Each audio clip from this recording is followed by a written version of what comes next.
Todos somos parte de un juego, pero solo decimos la verdad cuando no hay vuelta atrás. Escuchemos la apuesta del siguiente invitado. Entrevista. En Nada que Ganar.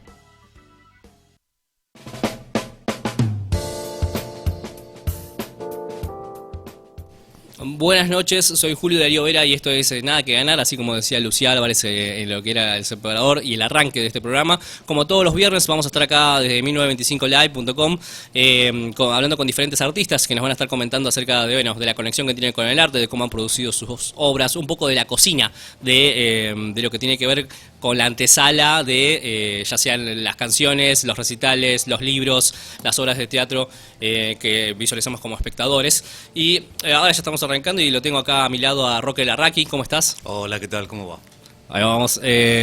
Roque Larraqui, ya lo he entrevistado en una ocasión también cuando hemos hablado de informes sobre ectoplasma animal que se había publicado por Eterna Cadencia, allá en la Radio Emergente con los domingos, que estoy de 21 a 23. Y algo que había resonado ahí y que en realidad yo lo vi al revés, porque primero leí ese libro, que es tu segunda novela, y después, en estas semanas estuve leyendo La Come Madre.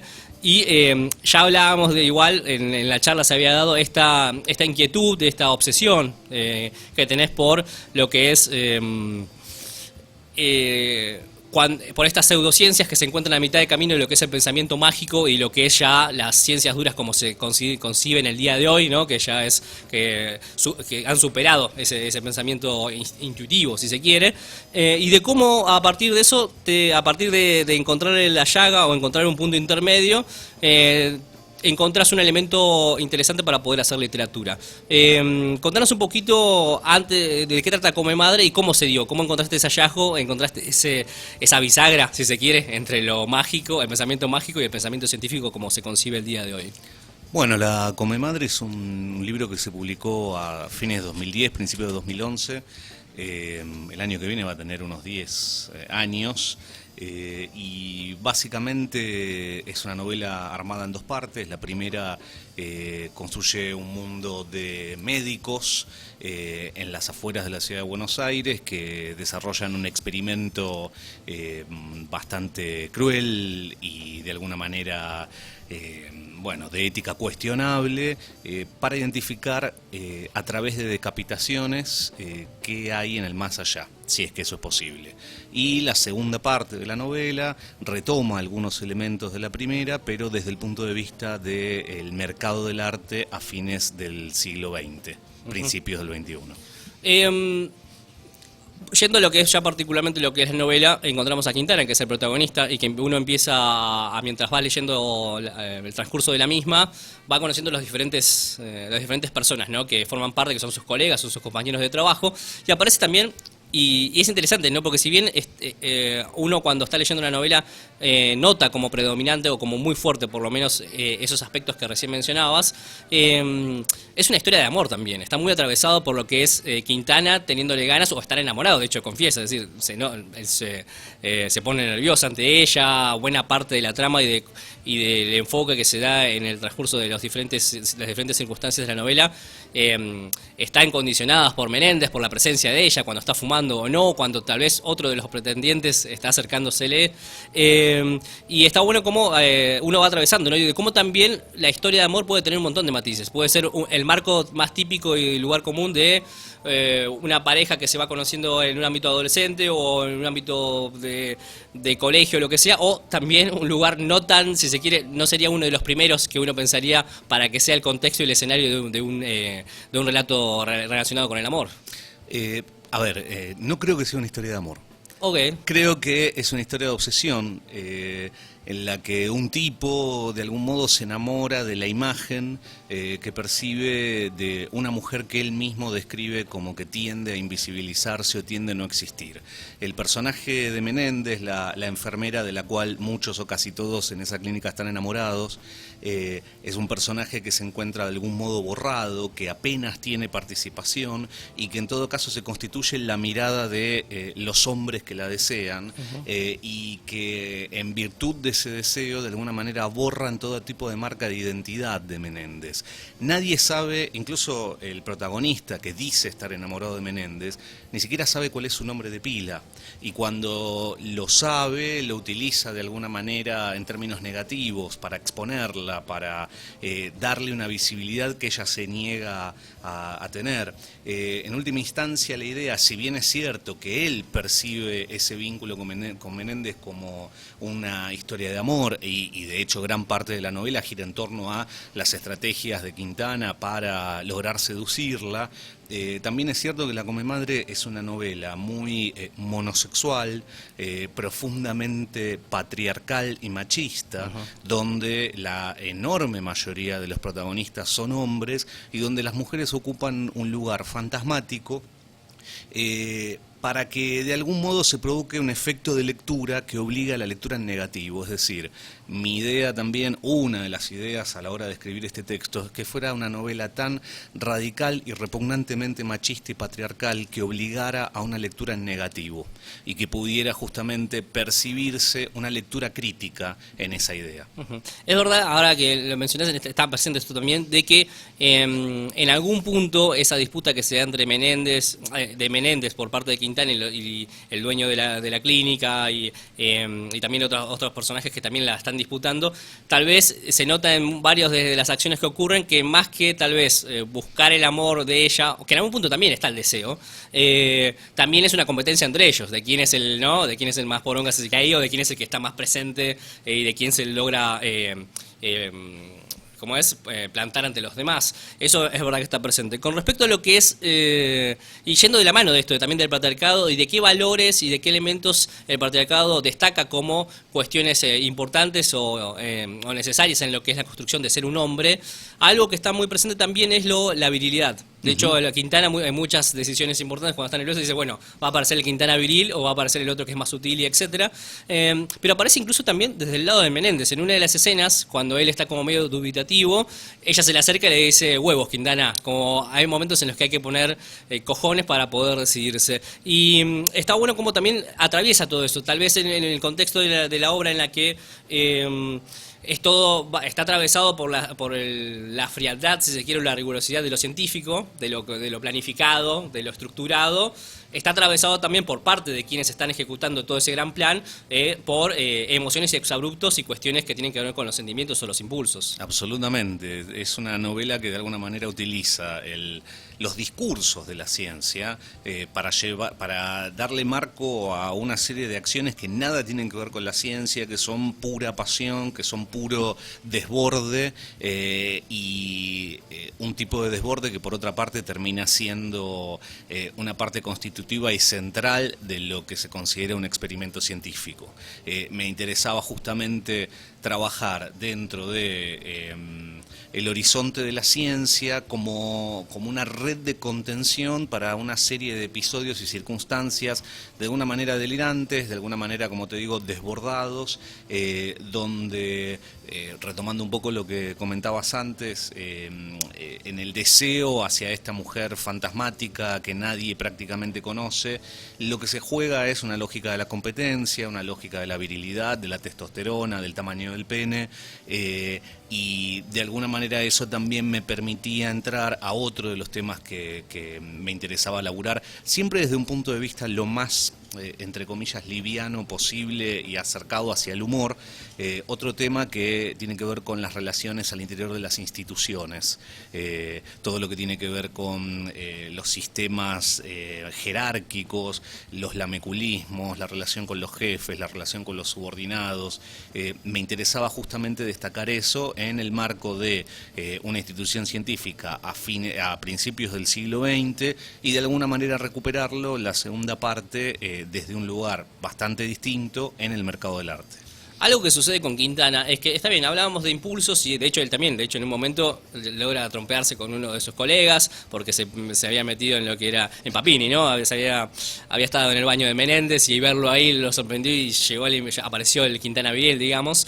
Es que todo el tiempo él está tratando de medirse, de ser equilibrado, de ser discreto. Hay muchos pasajes en los cuales, por ejemplo, se alegra de no haber dado el último papelito para poder votar cuando se realizaba lo que era la votación, o se alivia de no ser ni el primero ni el último en llegar a la sala de la máquina cuando hacían el recorrido, y en un pasaje dice que ahí por la página 55, pienso con temor, no soy capaz de sentir tanto. Y está todo el tiempo como buscando ese equilibrio. De hecho, también cuando habían mencionado algunos de los premios por a ver quién de los empleados, quién de los médicos había conseguido la mayor cantidad de personas que cedían al proyecto de ser decapitados, cedían a lo que era el plan, el que había salido segundo, él reflexionaba, tuvo la discreción de mostrar su eficacia, pero sin llevarse la vanagloria del triunfo. Está muy interesante también como él todo el tiempo está midiéndose y viendo que logrando, o por lo menos haciendo está destacando lo que es la discreción y de cómo también está luchando para poder lograrlo. Efectivamente, mi impresión, siguiendo con tu lectura, es que Quintana todo el tiempo busca mostrarse como aquel que está en gobierno de sí, que tiene un cierto grado de racionalidad, que puede ejecutar un plan con cierto sigilo. También es cierto que, y volviendo a la supuesta relación amorosa, todos los gestos, todos los recorridos, todos los actos de seducción que él realiza, que comienzan desde una enorme torpeza que le provoca la figura de Menéndez, hasta que paulatinamente va ganando también porque ella lo presiona, va ganando una cierta confianza hacia el final de la primera parte, cuando él finalmente puede encarnar el rol del héroe que salva a la señorita de un incendio y la retira. En ese momento de alguna manera libera todas esas restricciones y todo ese impulso de decencia que de alguna manera lo marca, y deja al descubierto la verdadera naturaleza de ese amor. Hay una relación de profunda violencia con Menéndez en un acto o en un episodio final que bien podría haber sido el final de una telenovela, con un besito, y termina con Menéndez arrastrada por el piso, embarrada y atándole los cordones del zapato a él. Sí, algo que también, y esto habla del estilo, algo que sucede con la novela, es que se nota una reescritura en el sentido de que se lee de una pasada, de una sentada, como se dice, fluye mucho, pero que también uno puede ver astucias o estrategias con respecto a lo que es la narración, más allá de eso, de lograr una fluidez. Porque lo que ocurre es, está narrando Quintana, y cuando recién mencionaba ciertas torpezas por parte de él cuando estaba cerca de Menéndez, cuando habla de Menéndez, él dice, de hecho, se turba lo suficiente como para que eso repercuta en su estilo, ¿no? Empieza a jugar, hay un juego de ciertas rimas cacofónicas justo cuando se está acercando a ella. Él mismo, cuando por primera vez está tratando de invitarla a tomar un café, también es muy torpe a la hora de poder vincularse con ella. Y está bueno como, y también, de hecho, teniendo en cuenta el contexto de que es una clínica y que está muy explícito lo que es el discurso científico, pseudocientífico, también hay varios diálogos que son extensos a propósito para también como mostrar esa estructura que atraviesa a cada uno de los personajes que se encuentran ahí. Sí, efectivamente. La idea también, bueno, era que hubiera una cierta variedad de estilos en lo que respecta a los diálogos, y que los diálogos se vieran perturbados, como vos bien dijiste, por una mayor musicalidad, una mayor torpeza, una mayor fragmentación, cuando el objeto de deseo o el objeto de la obsesión se encuentra cerca. Algo que sucede también, y esto habla más de cómo hay mucho también de lo que sería, entre comillas, el puterío del lugar de trabajo y qué sé yo. En muchas ocasiones, una de las pacientes que tiene Quintana es Silvia, que es de hecho una de las primeras que se ofrece para decapitarla. En muchas ocasiones se le hacen como sus compañeros de laburo le hacen comentarios en doble sentido, ¿no? Con respecto a, bueno, parece que es una paciente que se lleva muy bien, muchas veces ha caminado de la mano por ella por los pasillos, y en un momento cuando se enteran, cuando la van a decapitar y va a formar parte del experimento, y se enteran de que Quintana nunca le había inyectado nada, le dicen, bueno, algo le habrá inyectado alguna vez. Y está mucho esos chicaneos, esa cizaña que hay en cualquier ambiente laboral, ¿no? Sí, totalmente. No solo esa cizaña, también una cosa que de alguna manera está plantada en el texto, espero que con no demasiada evidencia, pero es esta idea de, en un entorno que supuestamente exige un cierto rigor del comportamiento, una cierta prestancia, estás en es un conjunto de médicos, es un sanatorio, hay roles bien definidos, hay jerarquías, etcétera. Muchas veces o casi todo el tiempo se filtra el deseo, se filtran los cuerpos que se rozan, se filtra la chabacanería, el doble sentido, se filtra todo aquello que tiene que ver con una respuesta erótica que supuestamente se encuentra puesta en último lugar entre los intereses de una institución. Eso también me interesaba, justamente, plantear con un cierto grado de visibilidad ese erotismo, esa sexualidad, esa relación corporal de los médicos con las mujeres, de los médicos entre sí, de los jefes con los empleados y así sucesivamente. Yendo más volviendo a lo que es una de tus obsesiones, o una de las aristas que le has encontrado a la literatura, la verdad que tal vez no encuentro referentes inmediatamente, tal vez vos me dirás a alguno que otro que esté cercano a eso, en esto de esta bisagra que encontraste entre lo que es el pensamiento mágico y el pensamiento científico como se conoce el día de hoy. Aparece también, Papini es uno de los representantes de eso, más allá de todo el contexto de la novela, ¿no? Que está ahí, es un frenólogo, o por lo menos está como muy seguidor a eso, y en cualquier momento está tratando de medir la cabeza de alguien para poder determinar su conducta, su personalidad. ¿Qué conclusión llegaste a esto? Porque a uno lo que a mí me hizo reflexionar muchas cosas este hallazgo que encontraste en la literatura, y es lo siguiente, algo que es en esta ida y vuelta entre el pensamiento intuitivo y mágico y lo que es la razón, el razonamiento y lo más duro que puede ser, que es la ciencia como se conoce el día de hoy. Vos sabés que seguramente lo sabés, hay muchos científicos, físicos, Einstein, etcétera, que en determinado momento se dan cuenta de que todo está tan construido que tiene que haber un arquitecto detrás de esto, o alguien que ideó todo esto, que es como un gran engranaje y que funciona a reloj, ¿no? Con mucha precisión, y logran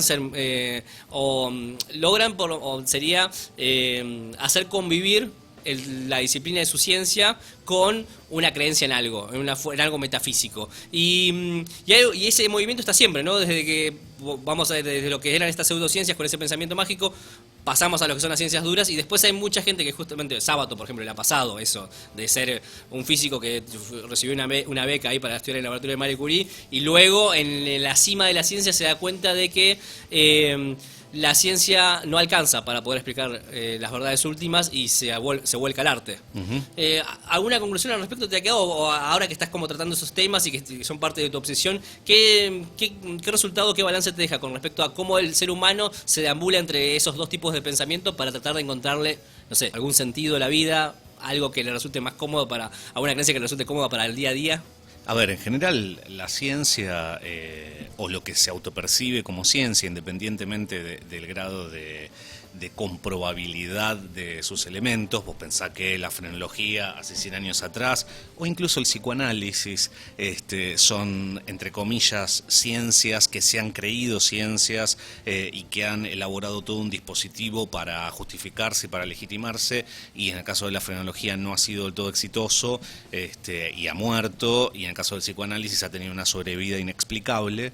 Uh-huh. Yo creo que hay una separación que uno hace en principio, que es entre lo científico y el pensamiento mágico, que percibo de un modo más gradual.